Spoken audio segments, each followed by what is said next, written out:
বাজেটে জনগণের মৌলিক অধিকারকে প্রাধান্য দেওয়া হয়েছে, মূল্যস্ফীতি নিয়ন্ত্রণ বড় চ্যালেঞ্জ বললেন প্রধানমন্ত্রী। উন্নত দেশেও ব্যাংক ঋণ নিয়ে বাজেট সাজানো হয় বলছেন অর্থমন্ত্রী, দেশের স্বার্থেই কালো টাকা সাদা করার সুযোগ।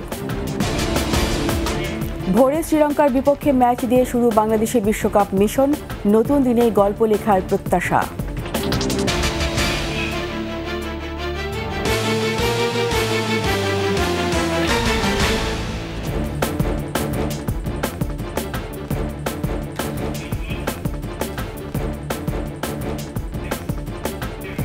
শুনছিলেন ফার্স্ট সিকিউরিটি ইসলামী ব্যাংক পিএলসি সংবাদ শিরোনাম। আমন্ত্রণ রাতের 21 সংবাদে, সাথে আছি আমি রীতা চৌধুরী।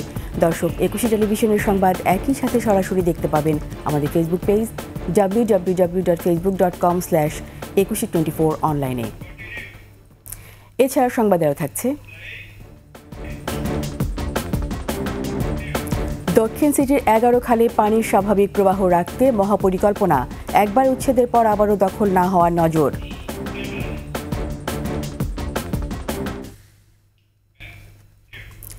জনগণের মৌলিক চাহিদাগুলোকে এবারে বাজেটে অগ্রাধিকার দেওয়া হয়েছে বলে জানালেন প্রধানমন্ত্রী শেখ হাসিনা। এছাড়া মূল্যস্ফীতি নিয়ন্ত্রণ সবচেয়ে বড় চ্যালেঞ্জ বলেও মন্তব্য করেন তিনি। প্রধানমন্ত্রী আরও বলেন, আওয়ামী লীগ ক্ষমতায় আছে বলেই মানুষের ভাগ্যের পরিবর্তন হয়েছে। রিপোর্ট প্রণব চক্রবর্তীর। 1966 সালের 7 জুন বঙ্গবন্ধু ঘোষিত বাঙালি জাতির মুক্তির সনদ ঐতিহাসিক 6 দফা দিবস উপলক্ষে আওয়ামী লীগের আলোচনা সভা। রাজধানীর তেজগাঁও আওয়ামী লীগ কার্যালয়ে এ সভায় যোগ দেন আওয়ামী লীগ সভাপতি ও প্রধানমন্ত্রী শেখ হাসিনা। উপস্থিত ছিলেন আওয়ামী লীগের কেন্দ্রীয় নেতাসহ বিভিন্ন ওয়ার্ড ও থানার নেতাকর্মীরা। বক্তৃতায় প্রধানমন্ত্রী বলেন, বাংলার প্রতিটি অর্জন আন্দোলন সংগ্রামের মধ্য দিয়ে, তাই তো জনগণের চেতনাকে শক্তিশালী করে বৈষম্য আর বঞ্চনা থেকে এদেশের মানুষকে মুক্ত করতে চেয়েছিলেন বঙ্গবন্ধু। দীর্ঘদিনের যে বঞ্চনা, এই বঞ্চনার বিরুদ্ধে প্রতিবাদ কিন্তু জাতির পিতা বঙ্গবন্ধু শেখ মুজিব করেছিলেন। আওয়ামী লীগ সভাপতি বলেন, মানুষের ভাগ্যের পরিবর্তন হয়েছে আওয়ামী লীগ ক্ষমতায় এসেছে বলেই। বঙ্গবন্ধু শেখ মুজিবকে হত্যা করে ক্ষমতায় যারা এসেছে, তাদের মাথায় তো ছিল শুধুমাত্র ক্ষমতা দখল, আর তাদের মধ্যে ওই পাকিস্তানি মনোভাব, পেয়ারে পাকিস্তানটাই বেশি ছিল। তারা দেশটাকে একেবারে ভিন্ন দিকে নিয়ে যাচ্ছিল। সরকার প্রধান বলেন, দেশের ইতিহাসে সর্ববৃহৎ এবারের বাজেটে বিশেষ গুরুত্ব দেওয়া হয়েছে মানুষের মৌলিক অধিকারগুলোকে। সারা বিশ্বব্যাপী সেই মূল্যস্ফীতির ধাক্কা এখনো আছে। উন্নত দেশগুলোই তো হিমশিম খাচ্ছে, আর আমরা তো কোনটা। তারপরেও আমরা যে বাজেট এবার আবারও দিতে পারলাম, অনেকে এখন হিসাব করছেন আগে এত পার্সেন্ট বেড়েছিল, এবার এত কম পার্সেন্ট বাড়লো কেন। হ্যাঁ, আমরা এখন সীমিতভাবে, খুব সংরক্ষিতভাবেই আমরা এগোতে চাই, যাতে আমাদের দেশের মানুষের কষ্টটা না হয়। যেমন শিক্ষা, স্বাস্থ্য, কৃষি, তারপরে দেশীয় শিল্প, সেগুলিকে এবং সামাজিক নিরাপত্তা, এইগুলিকে সব থেকে বেশি প্রাধান্য দেওয়া হয়েছে। কালো টাকা সাদা করার সুযোগ কেন রেখেছেন সে বিষয় স্পষ্ট করেন প্রধানমন্ত্রী। জিনিসের দাম বেড়েছে, এখন 1 কাঠা জমি যার সেই কোটিপতি, কিন্তু সরকারি যে হিসেব, সেই হিসেবে কেউ বেচে না, একটু বেশি দামে বেচে, কিছু টাকা উদ্বৃত্ত হয়, কিন্তু এই টাকাটা তারা গুজে রাখে। তা গুজে যাতে না রাখে, সামান্য একটু কিছু দিয়ে টাকাটা আসলে পথে আসুক, প্রত্যেক সরকারি করে। আমরা এবারও সেই সুযোগটা দিচ্ছিলাম যে ঠিক আছে, তোমরা এই অল্প ট্যাক্স দিয়ে আগে টাকাটা তোমরা ব্যাংকে নিয়ে আসো, যেগুলি মানুষের জন্য প্রয়োজন সেখানে কিন্তু ট্যাক্স কমিয়ে দিয়েছি। মানুষ যেন কষ্ট না পায় সেদিকে লক্ষ্য রেখে উন্নয়নশীল দেশ হিসেবে এগিয়ে যেতে হবে বলেও জানান প্রধানমন্ত্রী শেখ হাসিনা। বিশ্বে বাঙালি জাতি সম্মান নিয়ে চলতে পারে। প্রণব চক্রবর্তী, 21 টেলিভিশন, ঢাকা। ঐতিহাসিক 6 দফা দিবসে জাতির পিতা বঙ্গবন্ধু শেখ মুজিবুর রহমানের প্রতিকৃতিতে শ্রদ্ধা জানিয়েছেন প্রধানমন্ত্রী শেখ হাসিনা।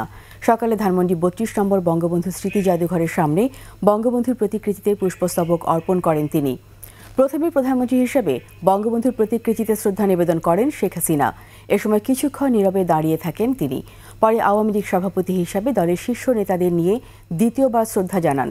প্রধানমন্ত্রী শ্রদ্ধা নিবেদন শেষে ছাত্রলীগ, যুবলীগ, স্বেচ্ছাসেবক লীগ সহ আওয়ামী লীগের বিভিন্ন সহযোগী ও ভ্রাতৃপ্রতিম সংগঠনের নেতাকর্মীরা শ্রদ্ধা নিবেদন করেন।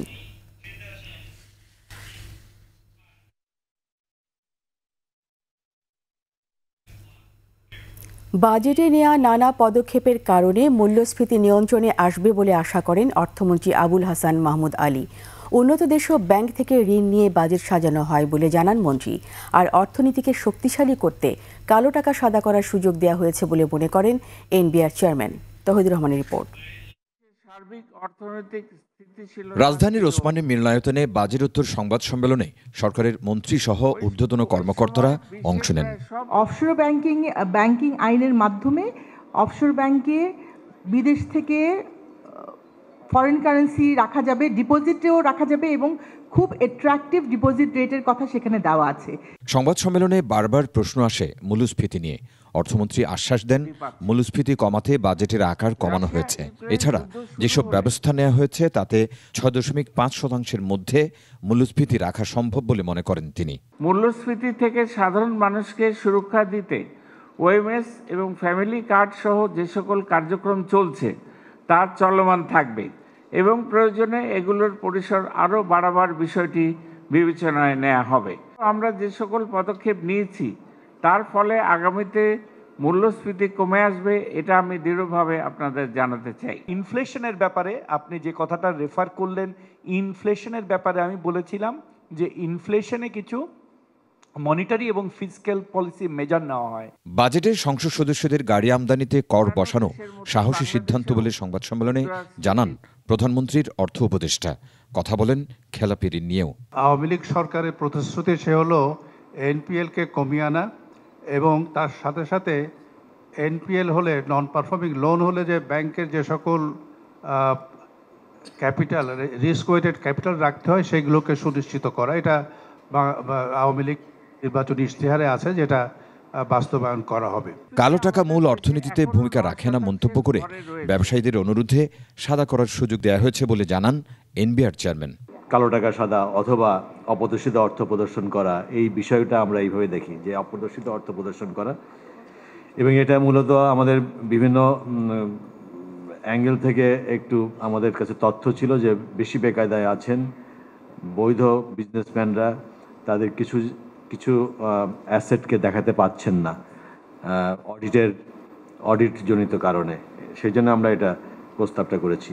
বাজেট ঘাটতি মেটাতে বৈদেশিক ঋণ নিয়ে সাংবাদিকদের প্রশ্নের উত্তরে বলা হয়, এটি বিশ্বের বিভিন্ন দেশে বিশেষ করে উন্নত দেশেও প্রচলিত নীতি। এখন আমাদের হচ্ছে 4.6% বাজেট ঘাটতিটি এইবারের বাজেটে, তো সেটা যেই লক্ষ্যমাত্রা তার চাইতে অনেক নিচে আছে। তৌহিদুর রহমান, ২১ টেলিভিশন, ঢাকা। খেলার খবর, টি-20 বিশ্বকাপ প্রসঙ্গ।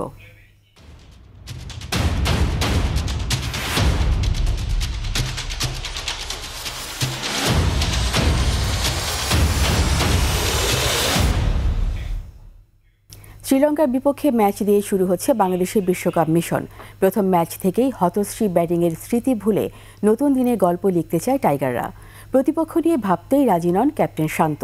শনিবার বাংলাদেশ সময় সকাল 6:30টায় জালাসের গ্র্যান্ড প্রেইরি সবুজ গালিচায় পরিকল্পনা কাজে লাগিয়ে জয় তুলে নেওয়াই লক্ষ্য। আর লঙ্কানদের মরণ বাঁচন ম্যাচ, টিকে থাকতে হলে তাদের সামনে জয়ের কোনো বিকল্প নেই। আকাশুজ্জামানের রিপোর্ট। ক্রিকেটের মারকাটারি সংস্করণের বিশ্ব আসর শুরু হয়েছে সপ্তাহখানেক, এখনও মাঠে নামেনি বাংলাদেশ। শনিবার প্রথম ম্যাচ।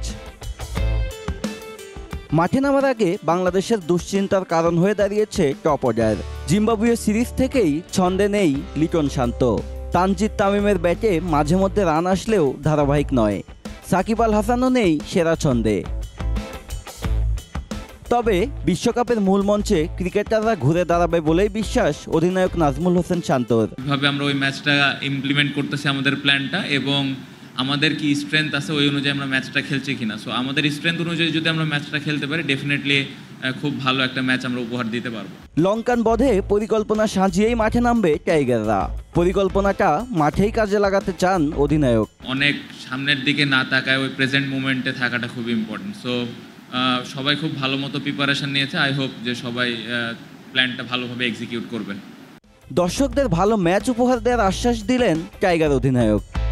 সবাই চায় আমরা ভালো ক্রিকেট খেলি, সো সেই জায়গাটা থাকবে, এবং আমরাও চাই যে আমরা কত ভালো ক্রিকেট খেলে বাংলাদেশের মানুষদের একটা ভালো ম্যাচ উপহার দিতে পারি।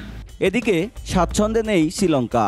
প্রস্তুতি ম্যাচে নেদারল্যান্ডসের কাছে হার, মূল পর্বে এসে দক্ষিণ আফ্রিকার বিপক্ষে রীতিমতো নাস্তানাবুদ হয়েছে। টিকে থাকতে জয়ের ছকই করছে লঙ্কানরা। They are experienced enough to come back in this game. We spoken about it. I mean, a lot of things.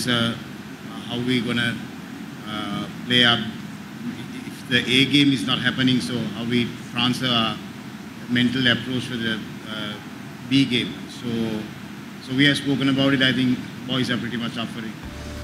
তবে চাপে থাকার কথা স্বীকার করছে না লঙ্কান ম্যানেজমেন্ট। জয় পেতে নতুন পরিকল্পনা নিয়েই মাঠে নামবে হাসারাঙ্গা ডি সিলভারা।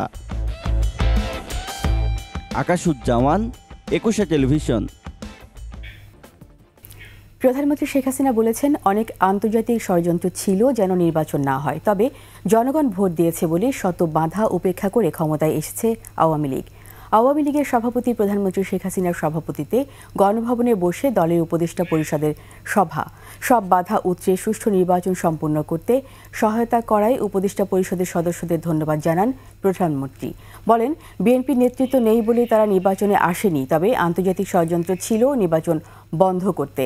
জনগণের সমর্থনের কারণেই আওয়ামী লীগ আবার সরকার গঠন করে রাষ্ট্র পরিচালনার সুযোগ পেয়েছে বলেও মন্তব্য করেন আওয়ামী লীগ সভাপতি। অনেক আন্তর্জাতিক চক্রান্ত ষড়যন্ত্র ছিল যেন নির্বাচনটাই না হয়, যেটা ছিল যে নির্বাচন যেন না হয়, নির্বাচন করা যাবে না, এই ধরনের একটা প্রক্রিয়া শুরু করেছিল। বিএনপির তো সমস্যা হচ্ছে যে তাদের নেতৃত্বের অভাব, কারণ সাজাপ্রাপ্ত আসামি মানে পলাতক, সেই 21 আগস্ট গ্রেনেড হামলা, 10টা অস্ত্র মামলার আসামি। ইলেকশনে তাদের নমিনেশন একটা লন্ডন থেকে আসে, একটা পুরানা পল্টন থেকে আসে, একটা গুলশান থেকে আসে। দেখা গেছে এক সিটে 2-3 তাদের ক্যান্ডিডেট, তার নিজেদের মধ্যে কামড়াকামড়ি, একটা পর্যায়ে তারা নিজের ইলেকশন ছেড়ে চলে, ইলেকশনটি ঠিকমতো করেন। এটা হলো বাস্তবতা। ঝিনাইদহ 4 আসনের সংসদ সদস্য আনোয়ারুল আজিম আনার হত্যার ঘটনায় আওয়ামী লীগ নেতা কাজী কামাল আহমেদ বাবু ওরফে গ্যাস বাবু আটক করেছে ডিবি পুলিশ। বৃহস্পতিবার রাতে শহরে আদর্শপাড়া এলাকা থেকে ডিএমপি ডিবি পুলিশের একটি টিম তাকে আটক করে। আটক গ্যাস বাবু জেলা আওয়ামী লীগের ত্রাণ ও সমাজ কল্যাণ বিষয়ক সম্পাদক। ঝিনাইদহ সদর থানার ওসি তার আটকের বিষয়টি নিশ্চিত করেন। স্থানীয়রা বলছেন, এমপি আনোয়ারুল আজিম আনার হত্যার অন্যতম হোতা শিমুল ভূঁইয়ার নিকটাত্মীয় কাজী কামাল আহমেদ বাবু। আনার হত্যার ঘটনায় তার কাছ থেকে তথ্য পাওয়া যেতে পারে বলে ধারণা করা হচ্ছে। ঝিনাইদহ 4 আসনের সংসদ সদস্য আনোয়ারুল আজিম আনার হত্যাকাণ্ডে অভিযুক্ত সিয়ামকে নেপাল থেকে ভারতের সিআইডি হেফাজতে নিয়ে জিজ্ঞাসাবাদ চলছে বলে জানিয়েছেন ডিএমপি কমিশনার হাবিবুর রহমান। কিন্তু আমরা যতটুকু জেনেছি, আপনারাও জানেন যে ইন্ডিয়ার যে কলকাতা সিআইডি তারা সেটি তদন্ত করছে এবং তাদের কাছেও একজন আসামি রয়েছে, দুইজন, একজন তারা নেপাল থেকে নিয়েছে এবং তারা আগে একজন অ্যারেস্ট করেছিল। আমাদের কাছেও আছে, তারা তদন্ত করছে, আমরাও তদন্ত করছি, তারাও তদন্ত করছে এবং এক পর্যায়ে আমরা সিদ্ধান্ত নিয়ে যে কোনো একটি জায়গায় এই বিচারটি হতে পারে। বাজারে বেড়েছে সব ধরনের মশলার দাম। এলাচের দাম পৌঁছেছে কেজি প্রতি ৩,৮০০ টাকায়। এছাড়া ডিম, পেঁয়াজ ও আলুর মতো নিত্যপণ্যের দামও চড়া। বিস্তারিত জানাচ্ছেন পার্থসারথী। নিত্যপণ্যের বাজার যথারীতি ঊর্ধ্বমুখী, না বিশ্বাস ক্রেতাদের। সপ্তাহের ব্যবধানে বেড়েছে আলু, মরিচ ও পেঁয়াজের দাম। আগে দাম 80 বিক্রি হতো, বর্তমানে 80 টাকা পাইকারি, আমরা 85-90 বেশি বর্তমানে। শস্যের দাম একটু বাড়ছে, শস্যের দাম গত সপ্তাহে বিক্রি হচ্ছে আমরা 60 টাকা, এই সপ্তাহে বিক্রি আমরা 100 টাকা বিক্রি করতেছি বর্তমানে। আমদানি কমে গেছে তো, আপনার ওই যে বৃষ্টি হয়েছে, ঘূর্ণিঝড়, মাল নষ্ট হয়ে কারণে মাল আমদানি কমে এখন একটু। আলু বর্তমানে আমরা 60 টাকা বিক্রি করি, আমাদের 53 টাকা 54 টাকা পাইকারি কিনে পড়ে। এদিকে ব্রয়লার মুরগির দাম কিছুটা কমলেও সোনালী বিক্রি হচ্ছে কেজি প্রতি 340 টাকায়। ডিমও বিক্রি হচ্ছে আগের বাড়তি দামে। সিন্ডিকেট ও নির্দিষ্ট ব্যবসায়ী গোষ্ঠীকে দায়ী করছেন বিক্রেতারা। কাজী, আফতাব, ফিনিক্স, প্যারাগন, বিগত 10 বছর আগেও এগুলো ছিল না। এখন এরা বাজারে আসার পর থেকেই মাঝে মধ্যে 6 মাস 1 বছর পর পর বাজার পুরো অস্থির। ব্যবসায়ী অথবা আড়তদার ম্যানেজ করে হঠাৎ বাজারটা অস্থির করে নেয়, আর এর খেসারত সারা বাংলাদেশের মানুষ, ক্রেতা বক্তা সবাই উপভোগ করে। গরুর মাংস কেজি প্রতি 800 টাকা এবং খাসির মাংস কেজি প্রতি 1200 টাকা। যখন বাজেটে ডিক্লেয়ার হয়ে যাবে তখন বোঝা যাবে যে কি অবস্থা। এদিকে কোরবানির ঈদ সামনে রেখে এলাচ জিরা সহ সব ধরনের মশলার দামও ঊর্ধ্বমুখী। জিরা এখন ভালোটা 800 টাকা, পাইকারি কিনা হলো 750 বা 730 এরকম। এলাচ ভালোটা 3500 টাকা কিনা পড়ে। পার্থসারথী, 21 টেলিভিশন, ঢাকা। সরকারের প্রস্তাবিত বাজেট হলো কালো টাকার বাজেট বলে মন্তব্য করেছেন বিএনপির মহাসচিব মির্জা ফখরুল ইসলাম আলমগীর। ঢাকা রিপোর্টার্স ইউনিটি মিলনায়তনে বিএনপির প্রতিষ্ঠাতা জিয়াউর রহমানের 43তম মৃত্যুবার্ষিকী উপলক্ষে আলোচনা সভায় তিনি বলেন, জিয়ার অবদানকে যারা অস্বীকার করে তারা দেশের স্বাধীনতাকেও অস্বীকার করে। মিথ্যার উপর টিকে আছে সরকার। উল্লেখ করে মির্জা ফখরুল বলেন, চুরির সুবিধা বাড়াতেই বাজেটে বিভিন্ন খাতে বরাদ্দ বাড়ানো হয়েছে।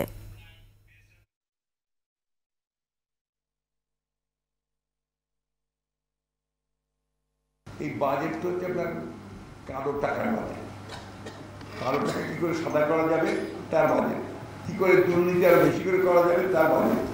আপনি ধরেন ট্রান্সপোর্ট সেক্টর সবচেয়ে বেশি বরাদ্দ ট্রান্সপোর্ট সেক্টরে, তাই না ভাই? হ্যাঁ, ট্রান্সপোর্ট সেক্টরে চুরির সবচেয়ে বেশি সুবিধা, সেই কারণে ট্রান্সপোর্ট সেক্টরে বরাদ্দ সবচেয়ে বেশি। ওয়াসার কাছ থেকে বুঝে পাওয়া 11টি খালে পানির স্বাভাবিক প্রবাহ নিশ্চিত করতে মহাপরিকল্পনা গ্রহণ করেছে ঢাকা দক্ষিণ সিটি কর্পোরেশন ডিএনসিসি। এর মধ্যে প্রায় সব খালের সীমানা নির্ধারণ হয়েছে। ডিএসসিসি বলছে, এবারে পরিকল্পনায় থাকছে স্থায়ী সমাধানের পদক্ষেপ, যাতে একবার উচ্ছেদের পর আর কখনো বেদখল না হয়। 21 স্পেশালে রাজধানী খালগুলোর উন্নয়ন পরিকল্পনা নিয়ে মাহমুদ হাসানের 2 পর্বের রিপোর্টের আজ প্রথম পর্ব।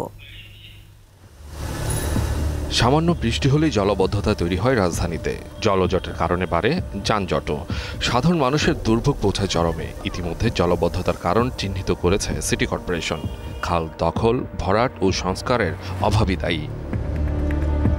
2020 সালে ঢাকা ওয়াসার কাছ থেকে 11টি খালের দায়িত্ব বুঝে নেয় ঢাকা দক্ষিণ সিটি কর্পোরেশন। শুরু হয় খালের সীমানা নির্ধারণের কাজ। এখন স্থায়ীভাবেই দখলমুক্ত হবে। সীমানা আমরা দেখে ফেলেছি, নির্ধারণ করে ফেলেছি। CSSARS, সিটি জরিপ এবং বিশদ অঞ্চল পরিকল্পনার যে ট্যাব, এই সকল জরিপের যেই সীমানা আছে সেই সীমানাগুলোকে আমরা একত্রিত করে আমরা জেলা প্রশাসন, ভূমি মন্ত্রণালয় সকলকে একত্রিত করে আমরা চূড়ান্ত সীমানা নির্ধারণ করে ফেলেছি। অবৈধ স্থাপনা উচ্ছেদ আর সীমানা নির্ধারণে বিপাকে পড়তে হয় সিটি কর্পোরেশনকে। তবে বহু বাধা প্রতিবন্ধকতা সত্ত্বেও এই কঠিন কাজটি শেষ করেছে দক্ষিণ সিটি কর্পোরেশন। শ্যামপুর খালে যেখানে 100 ফুট প্রশস্ত থাকার কথা, সেখানে আমরা পেয়েছিলাম মাত্র 8 ফুট, এবং আমাদেরকে 10 তলা ভবনও ভাঙতে হয়েছে। খালগুলোর জায়গা দখল করে গড়ে ওঠা বেশ কিছু অবৈধ স্থাপনা এরই মধ্যে উচ্ছেদ হয়েছে। পাশাপাশি খালগুলোর শাখা প্রশাখা, বক্স কালভার্ট থেকে বর্জ্য অপসারণ কার্যক্রম চলমান। প্রাথমিক যেই আমরা দখলমুক্ত করেছি, এরপর থেকে আমরা নিয়মিত বাৎসরিকভাবে এখন পরিষ্কার করে চলেছি। 2025 সালের মধ্যে এই মহাপরিকল্পনা বাস্তবায়ন করতে চায় সিটি কর্পোরেশন। এটা সম্ভব হলে খালগুলোতে প্রাণ ফিরবে, তৈরি হবে না জলজট। পাশাপাশি নগরবাসীও নান্দনিক পরিবেশ উপভোগ করতে পারবেন বলে আশা প্রকাশ করেছে দক্ষিণ city corporation. Mahmud Hasan, 21 television, Dhaka. এবার প্রবাসী সংবাদ। বাহরাইনে জমকালো আয়োজনে উদযাপিত হল বাংলাদেশ বাহরাইন কূটনৈতিক সম্পর্কের 50 বছর পূর্তি। বাংলাদেশ দূতাবাসের charge d' affaires AKM Mohiuddin কায়েসের সভাপতিত্বে সুবর্ণ জয়ন্তীর অনুষ্ঠানে ছিলেন বাহরাইন কাউন্সিল অব রিপ্রেজেন্টেটিভসের speaker Ahmed bin Salman Al Musallam, পররাষ্ট্র মন্ত্রণালয়ের under secretary for political affairs doctor Sheikh Abdullah bin Ahmed bin Abdullah Al Khalifa সহ 2 দেশের শীর্ষ কর্মকর্তারা। দেশটির সুরা কাউন্সিল এবং কাউন্সিল অব রিপ্রেজেন্টেটিভের সদস্য, বিভিন্ন দেশের রাষ্ট্রদূত, কূটনৈতিক সহ নানা পেশার মানুষও আমন্ত্রিত ছিলেন। বাংলাদেশ বাহরাইন সম্পর্ককে ঐক্যের সাথে এগিয়ে নিতে প্রতিশ্রুতিবদ্ধ হন 2 দেশের কর্মকর্তারা। 2 দেশের সাংস্কৃতিক ঐতিহ্যের নানা পরিবেশনায় অংশ নেয় শিক্ষার্থীরা। এবার খেলার খবর।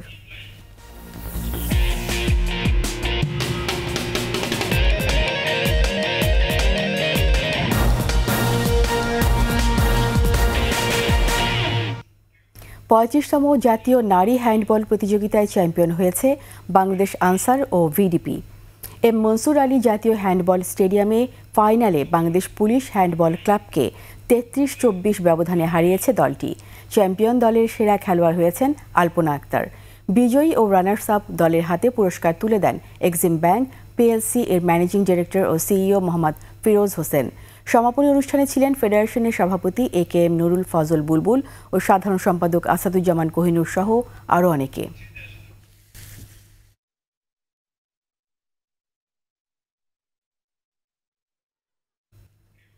শেষ করছি রাতের 21 সংবাদ। যাবার আগে ফার্স্ট সিকিউরিটি ইসলামী ব্যাংক পিএলসি সংবাদ শিরোনামগুলো আরও একবার।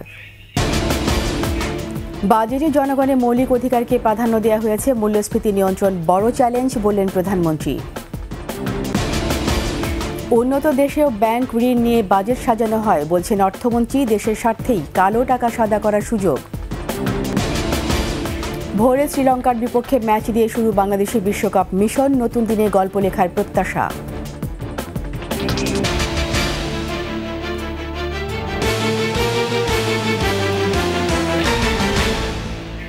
সবশেষ সংবাদ জানতে ডায়াল করুন 2021 নম্বরে আর ভিজিট করুন 21-tv.com ওয়েবসাইটে। এছাড়া ফেসবুকে ভিজিট করতে পারেন facebook.com/2124 অনলাইনে।